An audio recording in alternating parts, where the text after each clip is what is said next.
Friends, இன்றைக்கி நம்ம பன்னீர் டிக்கா எப்படி செய்கிறதுன்னு பார்க்க போகிறோம். இது ரொம்பவே டேஸ்டியான ஒரு ரெசிபி. இது வந்து 100% வெஜ் தான், பட் டேஸ்ட் வைஸ் வந்து பார்த்திங்கன்னா சிக்கன் மாதிரியே இருக்கும். ஸோ வீகன்ஸில் இதை ட்ரை பண்ணி பார்க்கலாம். ஃபர்ஸ்ட் இதுக்கு தேவையான இன்க்ரீடியன்ஸ் பார்த்துடலாம். பன்னீர் 100 to 200 கிராம், தயிர் 1/4 கப், மஞ்சள் தூள் 1 சிட்டிகை, மிளகாய் தூள் 2 table spoon, garam masala 1/2 table spoon, இஞ்சி 1 இன்ச் நல்லா பொடியாக நறுக்கி எடுத்து வச்சுக்கோங்க. பூண்டு 2 to 3 பல், இதுவும் பொடியாக நறுக்கி எடுத்து வச்சுக்கோங்க. மிளகாய் 1, உப்பு தேவையான அளவு, பெப்பர் அதாவது மிளகுத்தூள் 1/2 டேபிள் ஸ்பூன், அப்புறம் ஒரு அரை லெமனோட ஜூஸு இதில் வந்து தேவைப்படும். அப்புறம் உங்களுக்கு வந்து இது லைட்டாக ரோஸ்ட் பண்ணுறதுக்காக கொஞ்சமாக ஒரு 2 to 3 டேபிள் ஸ்பூன் ஆயில் தேவைப்படும். ஸோ இதெல்லாம் தான் தேவையான இன்க்ரீடியன்ட்ஸ். இப்போ இதை செய்யறதுக்கு ஆரம்பிச்சிடலாம். அதுக்கு ஃபர்ஸ்ட் ஒரு பவுல் எடுத்துகிட்டு அதில் நல்ல கெட்டியான தயிர் எடுத்துக்கோங்க. உங்கள்கிட்ட கெட்டியான தயிர் இல்லை அப்படின்னா ஒரு துணியில் லைட்டாக ஒரு ஃபில்டர் மாதிரி வச்சு அதை வந்து ஃபில்டர் பண்ணி எடுத்துக்கோங்க. தனித்தனியாக அந்த கெட்டியான தயிர் தனியாக வந்துடும், அதை யூஸ் பண்ணிக்கலாம். தயிர் ஆட் பண்ணிவிட்டு கூடவே ஒரு சிட்டிகை அதாவது ஒரு பிஞ்ச் மஞ்சள் தூள், பொடியாக நறுக்கின இஞ்சி பூண்டு, இப்போ வந்து ஒரு மிளகாய் எடுத்துக்கிறேன், பச்சை மிளகாய், இதையும் குட்டி குட்டி பீஸஸாக கட் பண்ணி போட்டுக்கிறேன்.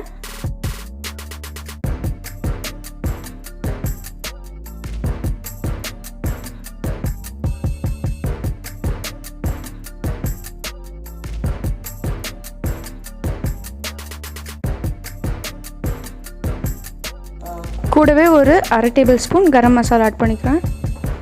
இது வந்து நல்ல ஒரு டேஸ்ட் கொடுக்கும். அப்புறம் உங்களுக்கு காரத்துக்கு ஏற்ற மாதிரி நீங்கள் வந்து மிளகாய் தூள் ஆட் பண்ணிக்கலாம். காஷ்மீரி சில்லி பவுடர் போடுறதுக்காட்டி 2 டேபிள் ஸ்பூன் ஆட் பண்ணிக்கிறேன். நீங்கள் 1 tablespoon normal chilli powder add பண்ணிங்க அப்படின்னா கரெக்டாக இருக்கும் காரம். இது வந்து கலரும் நல்லாயிருக்கும், அதனால தான் நான் இது 2 டேபிள் ஸ்பூன் ஆட் பண்ணிக்கிறேன் காஷ்மீரி சில்லி பவுடர். நீங்கள் வந்து normal chilli powder 1 tablespoon add பண்ணிக்கோங்க. இல்லைன்னா உங்கள் காரத்துக்கு ஏற்ற மாதிரி ஆட் பண்ணிக்கோங்க. இப்போ வந்து கொஞ்சமாக தேவையான அளவு உப்பு, அப்புறம் பெப்பர் ஒரு 1/4 டேபிள் ஸ்பூன் ஆட் பண்ணிக்கிறேன்.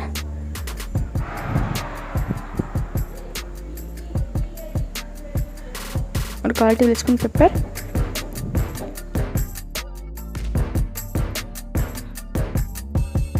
அப்புறம் ஒரு அரை லெமனோட ஜூஸ்.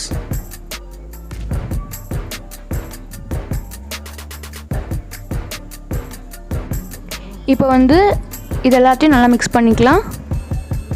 இதெல்லாம் நல்லா கம்பைன் ஆகிற மாதிரி மிக்ஸ் பண்ணிக்கோங்க, தயிரோட கட்டி இருந்தது இல்லாத மாதிரி.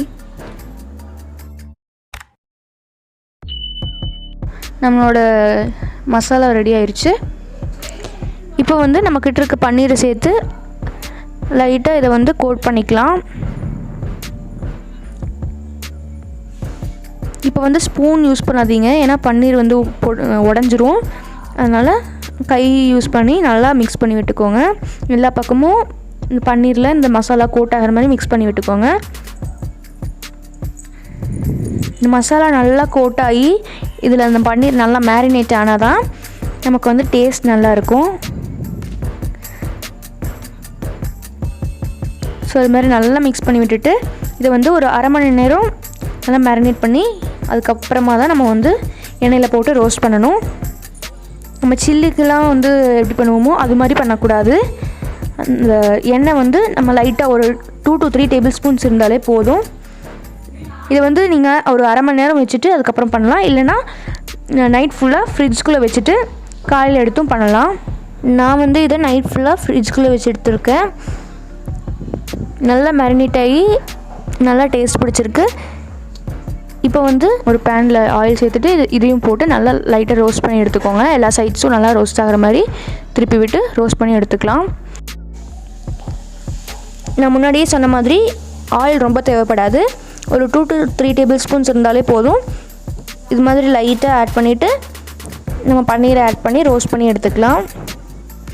நீங்கள் வந்து ரொம்ப ஆயில் சேர்த்து அதுக்குள்ளே சில்லி போடுற மாதிரிலாம் போட்டு எடுத்துடாதீங்க. அப்படி பண்ணால் டேஸ்ட் வைஸும் நல்லா இருக்காது, ஓவர் ஆயிலியாகவும் இருக்கும். இப்படி பண்ணும்போது டேஸ்ட் சூப்பராக இருக்கும்.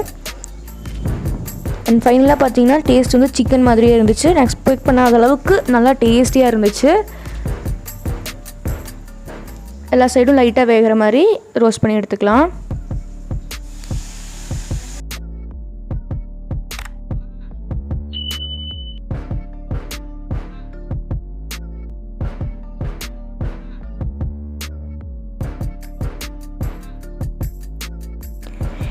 பாருங்கள் எல்லா பக்கமும் ஈவனாக ரோஸ்ட் ஆகிடுச்சு, ஈவனாக குக் ஆகிடுச்சு.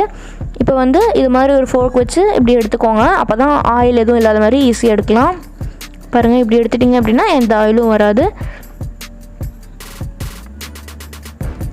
எனக்கு இதே அளவில் நான் 2 டைம் செஞ்சு எடுத்தேன்.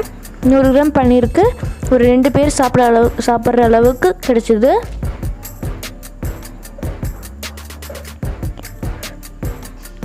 பாருங்கள், நான் பன்னீர் டிக்கா ரெடி ஆகிடுச்சு. இப்போ இது கூட டாப்பிங்காக லைட்டாக கொத்தமல்லி ஆட் பண்ணிக்கிறேன். நீங்கள் வேணும்னா சிக்கன் சாப்பிட்ற மாதிரி வந்து ஆனியன் கூட ஆட் பண்ணிக்கலாம். எனக்கு வந்து ஆனியன் டேஸ்ட் பிடிக்காததால் நான் வந்து அதை ஆட் பண்ணல. லைட்டாக கொத்தமல்லி மட்டும் ஆட் பண்ணியிருக்கேன். பார்க்கவும் சூப்பராக இருக்குது. இந்த வீடியோவில் விட நேரில் பார்க்க இன்னும் கலர்ஃபுல்லாக இருந்துச்சு. அதனால் சிக்கன் டேஸ்ட் மாதிரியே இருந்துச்சு. நீங்களும் ட்ரை பண்ணி பாருங்கள். கண்டிப்பாக ட்ரை பண்ணி பார்த்தீங்க அப்படின்னா கமெண்ட் பாக்ஸில் எப்படி இருந்துச்சுன்னு கமெண்ட் பண்ணுங்கள். இந்த வீடியோ பிடிச்சிருந்தா ஒரு லைக் பண்ணுங்கள். உங்கள் ஃப்ரெண்ட்ஸ்க்கும் ஷேர் பண்ணுங்கள். அவங்களும் இந்த ரெசிபி ட்ரை பண்ணி என்ஜாய் பண்ணுவாங்க. அண்ட் நம்ம சேனலுக்கு சப்ஸ்கிரைப் பண்ணிவிட்டு பக்கத்தில் இருக்க பெல் ஐக்கனை டச் பண்ணி ஆல் ஆப்ஷன் கொடுத்து வச்சுக்கோங்க. அப்போ தான் இது மாதிரி நல்ல நல்ல வீடியோஸ் வரும். தேங்க்ஸ் ஃபார் வாட்சிங்.